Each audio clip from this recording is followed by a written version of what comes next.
there. Thank you for listening to the Pound This podcast. This is an In Case You Missed It episode. This originally aired in 2020, but I got a lot of really great feedback from it. So in case you missed it or you're brand new here, I wanted you to check it out. I do have a disclaimer on it, so I'm just going to go ahead and get right into that. Thank you so much for listening to the Pound This podcast. Disclaimer. This is the disclaimer on this episode.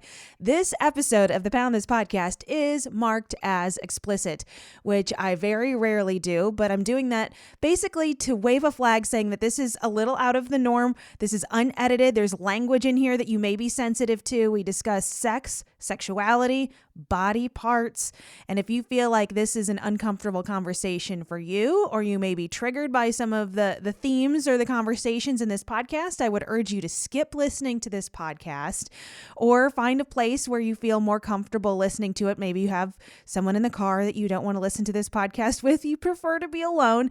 This is your warning that this is a podcast that is unedited and discusses these themes if you are sensitive to these themes. But I do feel like this is an important conversation to have. I feel sexuality is a part of human health, and I have personally not heard the discussion about sex and sexuality through a weight loss journey.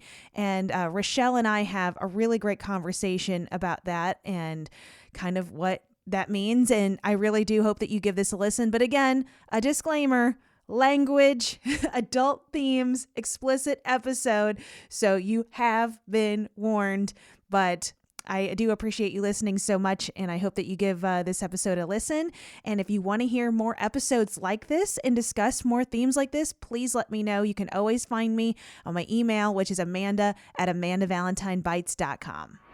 I want to lose weight, but I don't know how to get started. What should I meal prep every week? How do I get those sweet booty gains? Inspiration for your healthy lifestyle. The Pound This podcast with Amanda Valentine.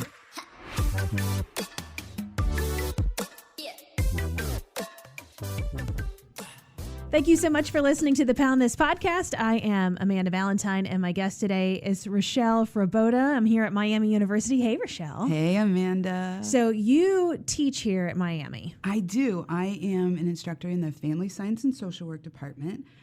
And I also get to coordinate the Dennis L. Carlson Sexuality Education Studies Center. So what does that all mean? Oh, it's the love of my life. The Sex Ed Center. So I'm a 28-year sexuality educator. And not only do I teach here at Miami, but I've also for 28 years been bouncing around Southwest Ohio and across the country. And so pretty much if somebody said, hey, can you come teach this to fourth graders, or I'd like you to train staff about this, then that's what I do. Okay. And I love it. My job is fabulous. So what is teaching at Miami? How is that different than just the health class I took high school? Oh, way different. Yeah. Right. Well, first of all, depending upon ages, your health class in high school didn't cover sexuality. No, not really at all. Yeah, it probably didn't even cover a correct name for body parts or what they do or what you'd like them to do for pleasure. Those are pretty popular topics that don't get covered in K through 12. And I know the 20-year-olds that I work with, the undergrads that I teach here at Miami, definitely didn't get anything related to healthy sexuality. They're all victims of abstinence only until marriage programming. Yeah. So no, in my 300-level course I have 2 sections this semester, and I have about 140, 150. Between those 2 sections, we cover the stuff they should have had in K through 12. So, like, what are you walking out of your classroom knowing that you didn't know before? Like, I didn't have that education. I probably need some of that. Right. Even though I'm in my 30s. Right. Well, and that's just it. So this is why I have a job for 28 years, right? I mean, you know, accountants, you can quit one accounting job and go down the street to the next accounting office and get a job. But as a sexuality educator, my stuff is in high demand, but everybody's awkward and uncomfortable. And, the federal government hasn't paid for sexuality education the way that I do it since the 90s. So I'm happy to do my job. And, yeah, there's a lot. I think probably... I ask students, 3, 5, 10 years later, if they hit me up for questions or comments or just want to say, hey, look, I did this. I ask them, what's some stuff that was important when you were here that you picked up? And endocrine system's number one. most of my 20-year-olds, and probably a lot of 30-year-olds I know, don't exactly know when they can get pregnant, don't understand. There's so much myth out there that if you take birth control pills for too long, then it'll derail your ability to get pregnant. This is ridiculous thinking. So I think the most important thing to convey is, as a sexuality educator, I teach medically accurate, research-supported information. So when I cover the endocrine system, it's, a mini lecture in biology and physiology. And then, because they're 20-year-olds and not sixth graders, we talk about pleasure. We talk about, what are those parts, and why wasn't the G-spot named until the early 70s? And, who is Dr. Whipple who named the G-spot? And we kind of put context around it as well. Oh, awesome. Man, see, I got so many questions. That's for another podcast. Yeah, let's do another one. Yeah. But this one I wanted to talk about because I feel like, and we were just discussing before we started recording, and I feel like this is such an important topic that I've never heard discussed. And it's something that going through my own weight loss journey, and still living it and just being a human and having body image issues, which I feel like probably I could safely say at least most women have, that going through a weight loss journey specifically, thinking, especially me, because I was obese my whole life. I mean, I never knew anything other than that. And, then yo-yo dieting for over a decade. And right. You think you have this idea in your mind of well, at least, for me to bring myself personally in this, of just cover up and shame in my, I would, in gym class in grade school, I would be the only girl that changed in a bathroom stall, and I got made fun of because I didn't want to change my clothes in front of any other girls because they'd pick on me because I was the fat girl. Absolutely. And so that obviously plays into sexuality and into relationships that I had of I don't want anyone to see me. This is shameful. I hate my body, and to cover up. And you have this idea of oh, well, once I lose this weight and I'm quote unquote hot and I'm thin, right. Oh, well, then I'm just going to be porn star. I'm just going to feel so hot, and I'm going to be so into it, and it's just going to change. And you feel like you're going to just be so into your body. And then it isn't necessarily the case, where it's oh, well, I still have all this head stuff and in body image things, and how that, still plays of you can't view yourself another way. And so you think that your sex life will change. And sometimes it doesn't. And I kind of just want to, that's a broad sweeping thing here to ask you your opinion on that. No, you nailed it. And let me just say, sister, so I'm in my 50s, and at most I weighed just under 400 pounds, and at least I weighed 180. And so although my weight loss and yo-yo dieting, I think we have probably some stuff in common, my story is different. Yeah. So I lived it too.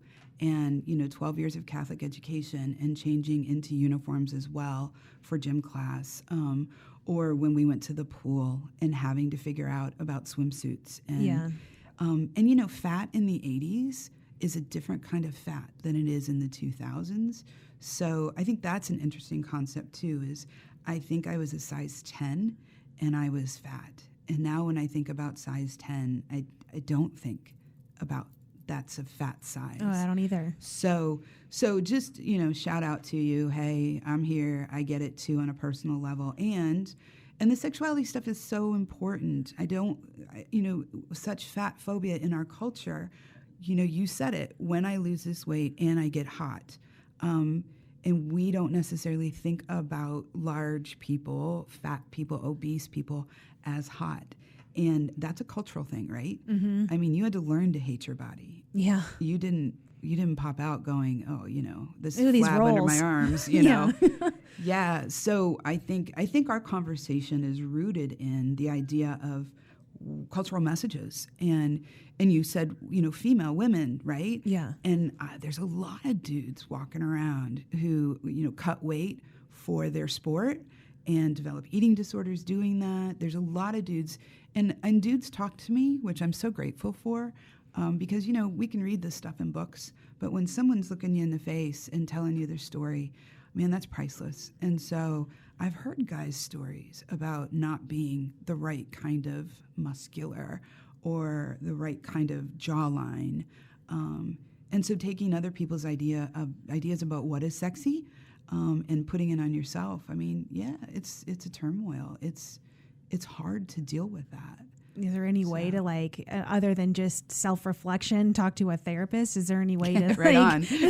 Like, shout out to the clinicians. Yeah. I mean, we all find our own way, right? I mean, I think, again, getting older in aging process, my ideas of beauty have changed. How about yours? I mean, oh yeah, for sure. Right. And of course, some of that, since we're talking about body size and we're talking about how we look, I know that at any size, I could be sexy, but not always sexy to the person or the people that I wanted to attract. Yeah. And then that's a hard conversation to have with myself. So I think, yeah, sure, therapists, great. Best friends, great. But I think ultimately at the end of the day, when you shut your eyes and go to sleep, you kind of got to figure out, you kind of got to own your shit. Yeah. And that's what this is about, I think.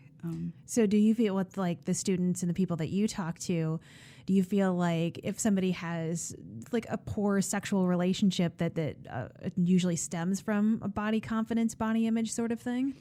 Yeah. So I'd say one issue is body confidence. I'm trying to even remember, like, I'm trying to give you a number in my head, but I can't come up with one. This story is so popular about young women in particular who want to be sexual, who embrace their sexuality, who look forward to having sex, but have to make sure that the lights are off, or keep their shirts on.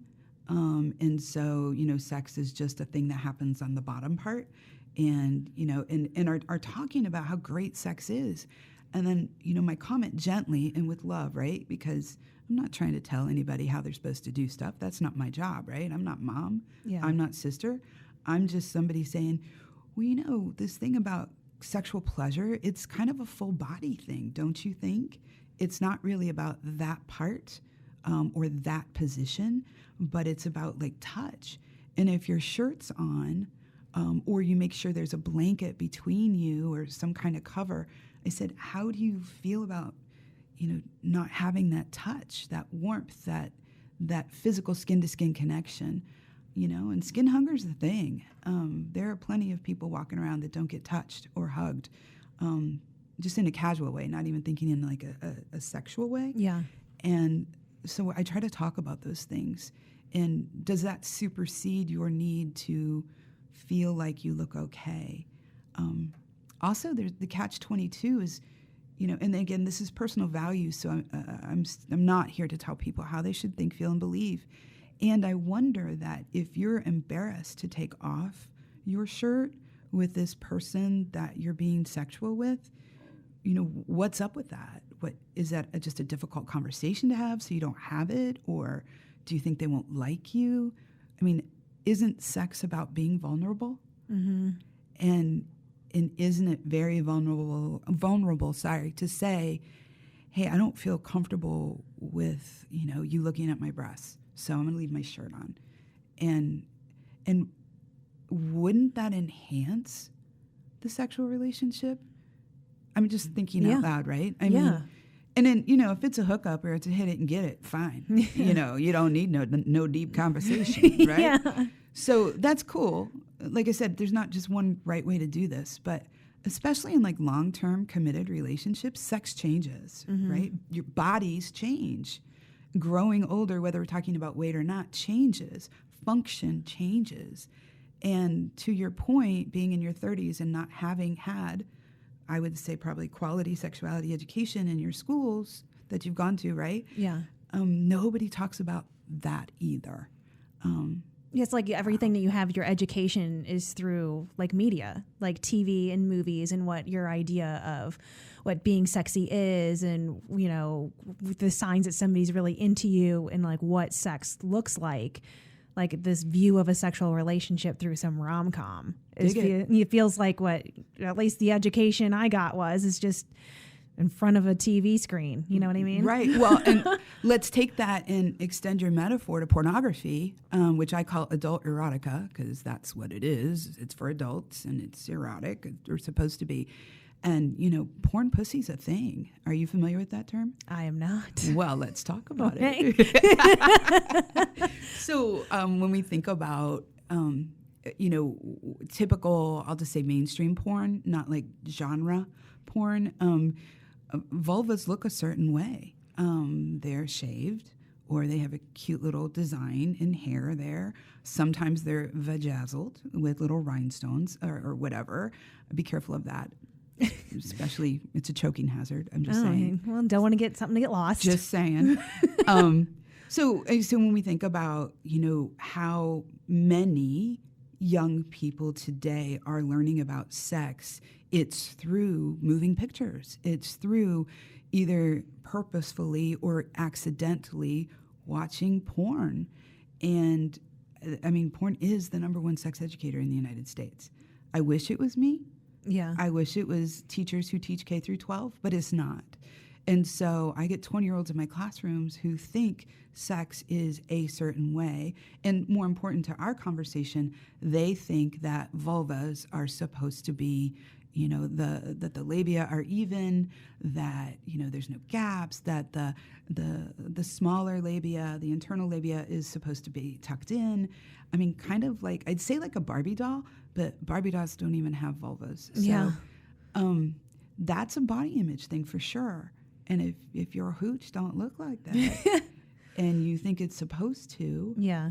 and then you may add weight on your body in a way that you don't see represented in adult erotica, or to your point, you don't see represented in ads on TV or talked about, in just magazine articles, then, you're kind of lost. Yeah. Well, it turns into, you think this idea is like, oh, you have this slim, trim body, and then in reality, you're like, oh, I hope you don't touch my fat roll. Like, don't, Right. you like shiver. Like, you know what I mean? Like, I don't know, just like this, ooh, they touched a part that I don't like. And then it's just like, that's where your head's at. 'Cause you're just like, oh, well, they watch porn, or they've seen what my view of it is. And so when they're not touching or seeing that, they must be slumming it to be with me right now. Oh, you know what I mean? it's so painful. Yeah. No, I hear you. And that makes me so sad. And it's such a real thing. You're speaking truth. And why? When we think about this idea again of connecting with another human being, whether it's like in a marriage or a dating situation or Tinder. Yeah. What is the point? Is the point to connect? Is the point to feel good when you're done? And if sex doesn't feel good because you aren't happy with your body, then I think we do need to do some interventions. Yeah. And I don't know what the right answers are. I don't pretend to know what the right answers are, but I guess, being a sex positive person and a sex positive teacher, it's supposed to feel good. And if you leave that situation going, oh, you touched my fat roll, then I think we should work on that. I think there's something there so that sex does feel good at the end when it's over. This is a super broad, generic question. How important is a healthy sex life in just your life in general? Right. Well, did I say I have job security? It is important, I think. I think, connecting and relating on that level, it's very important. And, shout out to folks who are asexual. Shout out to folks who abstain from sex or sex behaviors on purpose. Head nod to folks who, for their vocation, will not be sexual people, like nuns and priests. Hello, did I mention my Catholic background? Mm-hmm. So with great respect, and not thinking of them specifically, but thinking of just typical folk, I think sex is a way to communicate. Sex is a way to share joy. Being physically intimate with somebody. And by the way, I should probably say when I say sex, I don't just mean penis-vagina intercourse, because in being an inclusive educator, it's not just about those two parts. Yeah. Which is kind of how we started with the whole, body connection thing. Mm-hmm. Sex is supposed to feel good. Sexual health and wellness is key, and I think it's greatly undervalued. And people prefer not to pay attention or prefer not to address it. Well, it's like it has all of these rules and opinions put on. I mean, just because it's so timely right now at the time of recording this, of talking about the Super Bowl halftime show. Dig it. So, I mean, we're going from where we have two women, dancing and, doing their thing and doing it very well. Oh, yeah. Oh, my God. Like doing that, like in that outfit with all that hair in heels. That pole work alone. Oh, my God. Yeah. But it's just like this, they're entertainers and they're out there entertaining. And then it just goes into, it feels like the nation is split between like, yeah, you go girl, I'm empowered, and slut. And so it's like, then you also have someone like Lizzo who's out there doing that. And it's, you have the same sort of like half and half reaction of a like, well, then you have two different kinds of body types. And it's like all this confusion of like, what am I, what is empowering and what's slutty, and like it just seems like this whole just mixed up, stirred up, like I don't know, it's like almost like this fever pitch sort of, right. I don't know, my Facebook feeds all sorts of turmoil. I'm just going to dump that all on you. What are your thoughts on all of that? Well, I might have cut a few Facebook friends right now. I'm just saying. Yeah. So again, I don't pretend to have any answers, but you're right. It's a conundrum. I mean, many of us use external forces to feel validated. I think one of the worst things on the planet is to be invisible. And I mean, you're talking to a middle-aged lady with purple hair and tattoos, right? I mean, I want to be seen. My self-expression says, I'm here. You can't miss me, and you're going to talk about me after I leave. Mm-hmm. And, depending on who you are, you might say some bad stuff. But here's, at the end of the day, this is me. I don't have to do what I do. I dress a certain way. I look a certain way. I present, which, by the way, is the definition of sexuality, is your identity. It's not just who you fall in love with and who you may or may want to not have sex with. It's how you present. And, what you wear on a third date isn't necessarily what you're going to wear to temple, right? I mean, so shout out to Lizzo, because she's, at the end of the day, she's doing it for her. Mm-hmm. And making some good money. I'm pretty sure she makes more than I do. But, yeah. So I'm sure there's lots of other reasons, but, and she's a hella flute player, and, there's talent there. I wonder sometimes maybe it's not just, the body's just easy to go for. Yeah. Maybe the haters are just, it's not rocket science to look at a big girl and call her a name. Yeah. It doesn't take much depth or whatever, intelligence to do that. Mm-hmm. And so maybe that's the conversation. But I'm pretty sure, and I don't know Lizzo, I don't know J-Lo. I would hang with Shakira in a heartbeat. So if they listen, let's have a moment. But the bottom line is, we get to answer to ourselves. And I think at 12 years old, I didn't know that. I think at 20 years old, I was starting to figure it out. I think at 30, I had so many other things to deal with, like living a life, like full-time job, figuring out a house, right? Yeah. Starting families, right? What do we do in our 30s? But I'll tell you, I hit 40, and I was pretty much like, here's my middle finger. And at 50, I'm pretty much unstoppable. And no, I don't want to weigh 400 pounds again. I really don't. I was unhappy. I was unhealthy. And I don't want to weigh 180 either, because, man, when I looked in the mirror and saw dark circles and my shoulder bones up here, that wasn't me either. So I guess I'm going to keep working on what works for me and helping other folks recognize that, when people look at you sideways, you got a couple of choices. Yeah. Eating a Twinkie, I suppose, is a choice. But if you'd rather not eat a Twinkie, then let's talk about other ways to handle it. Mm-hmm. No, yeah. Have you ever watched the show Shrill? I haven't, not yet. Oh, I would highly recommend that then. I will. That's an Adie Bryant show, so it's on Hulu. Oh, right on. But especially season 1, where it's because she's an overweight woman, mm-hmm. and a lot of it deals with like her life as an overweight woman and how she is seen at work? How is she seen in her relationship? And I feel like there was so much of that show where I'm like, oh God, like just triggered. You related. Yeah, for sure. And I mean, some of it was like that her boyfriend was like, would hide her. Like, oh, wow. And then, well, they were just like, at first they were just hooking up, like made her leave out the back door sort of thing. Like wow. but she tolerated it because she's like, I'm overweight. I'm taking what I can get, and like how she was like forever on and off diets and dealing with her parents that were just kind of like, ooh, should you be eating that and sort of stuff. But also how she felt in her own body and how she presented herself to the world.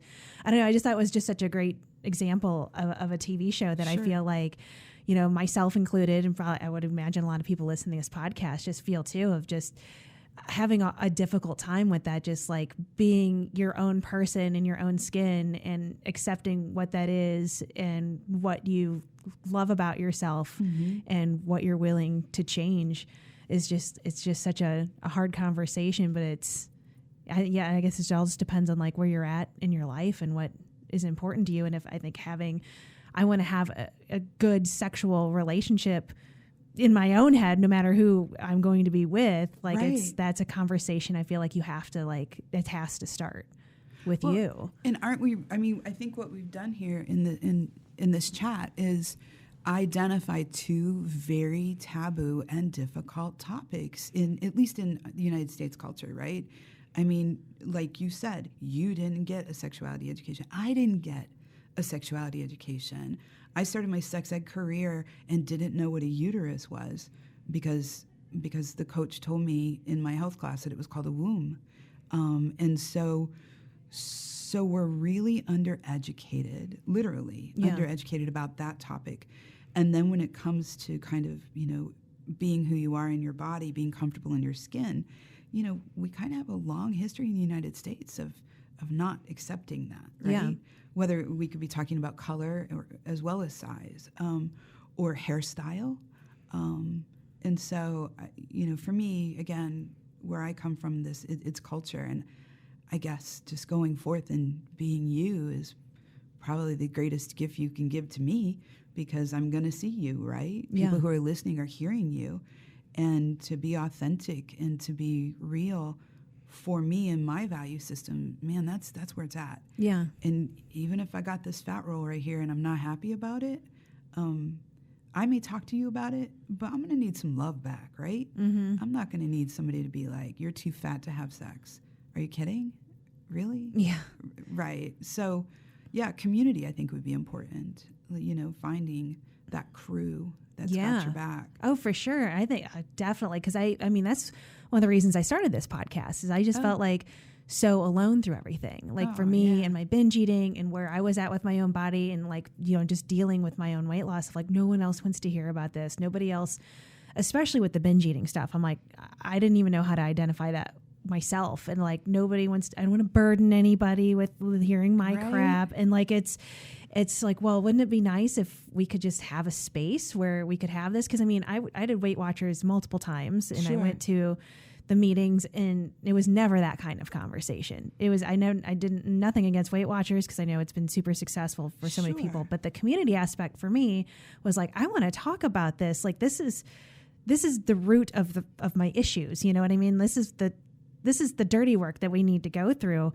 And it just feels like you're so uncomfortable to have that conversation. It's just, how do we even make that a safe space for people to talk about our relationship with our bodies and our sexual health and our, just communication and our relationship with food and how that ties into everything. It's hard to kind of find those people where you're just like, can we just talk about this and not be angry and get triggered like we do online? Right. Yeah. I mean, can we still be friends if I say something stupid? Right.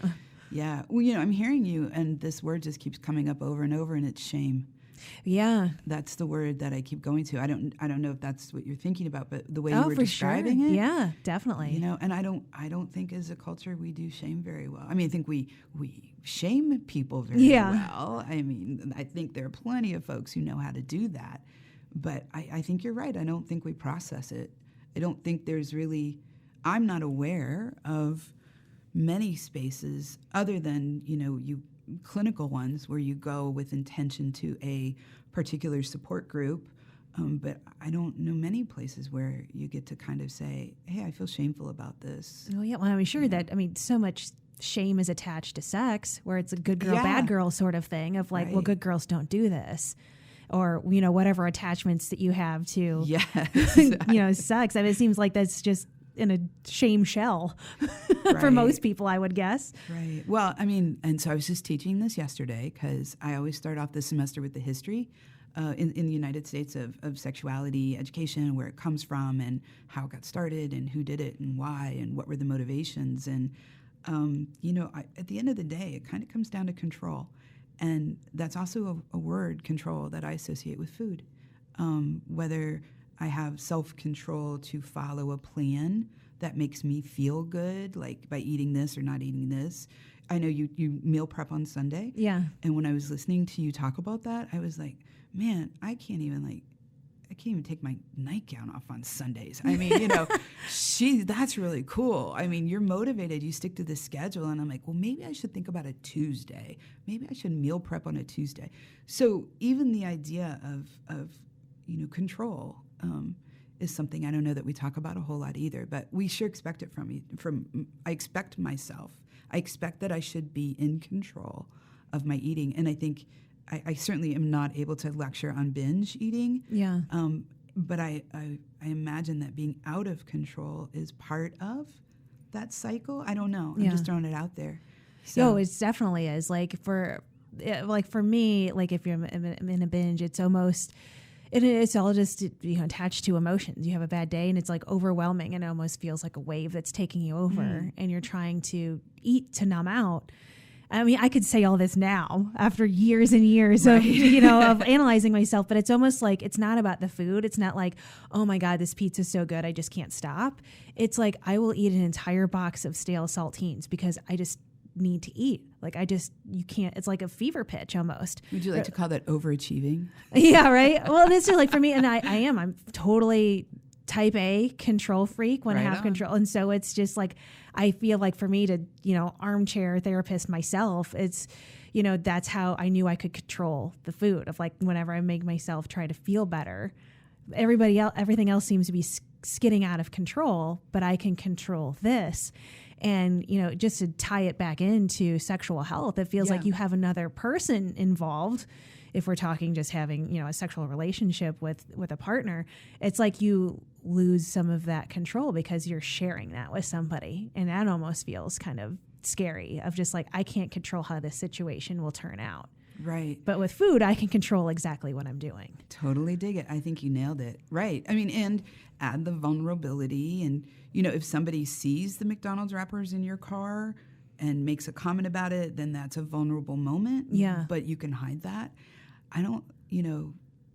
There's not much you can hide when you're being sexual with somebody. Yeah. At least I don't think so. I'm quickly thinking about what did I just say, and I guess, I think the point of being physically intimate, other than to reproduce, which is what we've all been taught, right? Mm-hmm. Which is really hard if you have two people that own penises and two people that own vaginas. But if you're not reproducing, what is the point?